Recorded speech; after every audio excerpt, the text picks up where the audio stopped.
ito, may oras na ako kasi tapos na ang aking trabaho. Papaliwanag ko kung bakit hindi napunta ang kontrata kay Digong nyo. Okay? Okay.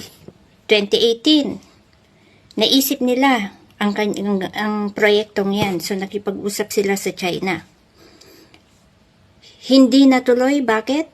Kasi, ang gusto ni Digong nyo at ni Mark Villar, kahit na funded na dapat ito ng China, ang gusto nila hawakan nila yung 3.6 billion peso na mapupunta dun sa project na yun.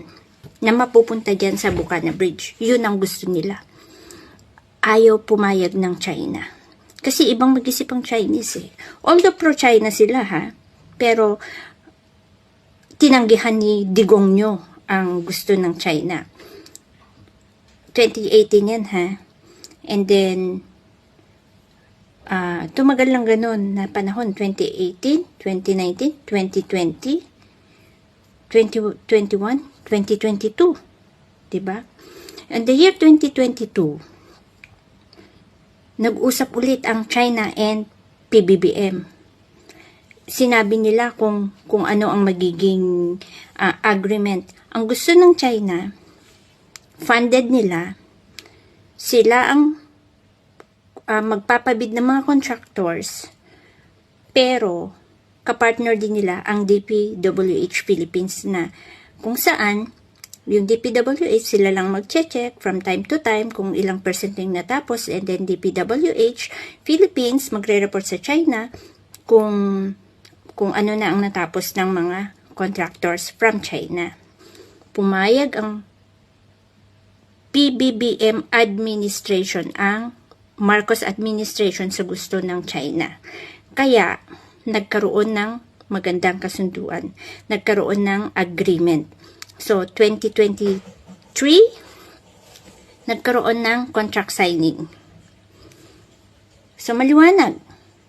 Inayawan ni Digong, ginusto ni Marcos. Kaninong legacy yun? Diba? Hindi mauumpisahan ang isang proyekto kung walang kontrata. Sino pumirma? Si Marcos. Marcos administration.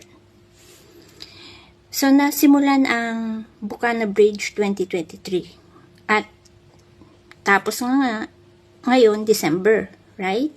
Yun ang nakita natin sa mga pictures kung saan meron ng ating presidente na kung saan ang daming mga Bisaya ang nagalit. Diba? So, dito ma-explain na it's not Digong or Duterte's legacy. Naisip nyo ba, buong araw na or kahapon pa ito pumutok, pero hindi nagsasalita ang mga Duterte, hindi nagsasalita si Sara, Baste, at si Pulong ninyo? Dahil wala silang karapatan. Wala silang karapatan dito. Talagang PBBM legacy ito. Kasi si PBBM lang naman ang pumirma at nakipag-usap sa mga Chinese. Ngayon, na-explain ko na. Kanina, busy kasi ako. So ngayon, na-explain ko na sa'yo, ate, na si PBBM hindi dapat mahiya. Dahil legacy talaga ng administration na ito ang Bukana Bridge dyan sa Davao. And excuse me, hindi yan DPWH Davao. DPWH Philippines yan. Hindi yan LGU Davao. Kaya pansin ninyo, hindi umaalma si Sara Lustay, Pulong na hindi nakipagpulong, at si Baste na bayot. Okay? Maliwanag ba yun? Sana naintindihan. Hindi ako galit, nagpapaliwanag lang. Pero kung ikaw ay pinagpapaliwanagan na nga at hindi pa rin makaintindi, ikaw ay maliwanag na didilis. Understand? Bye.